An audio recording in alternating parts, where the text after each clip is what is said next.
জয়গুরু, Radhe Radhe. Good morning সবাইকে। Bus stand থেকে নামার পর তার পাশেই যে স্কুলটা আছে তার নাম কি প্লিজ বন্ধুরা কমেন্ট করে দিও। এবং স্কুলের ভিতরে প্রবেশ করার পরেই দেখতে পেলাম সামনে বিদ্যাসাগরজি এবং তার মাতাজি মূর্তি। তার ডান দিকেই রয়েছে তার নিজে হাতে লাগানো বাক্স বাদামের গাছ। এবং বিদ্যালয়ে আমাদের ব্যাগপত্র রাখার পর রওনা দিলাম বিদ্যাসাগরের বাড়ির উদ্দেশ্যে।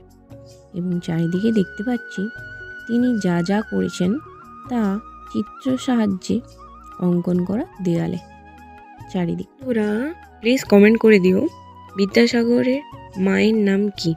এই ভিডিওটা যদি ভালো লেগে থাকে লাইক কমেন্ট শেয়ার করে দিও। এর পরের পার্টটা নেক্সট পার্টে পাবে। এই ধরনের ভিডিও পাওয়ার জন্য চ্যানেলটিকে সাবস্ক্রাইব করে দিও। ফাইনালি আমরা পৌঁছে গেছি বিদ্যাসাগরের বাড়ি। বাই।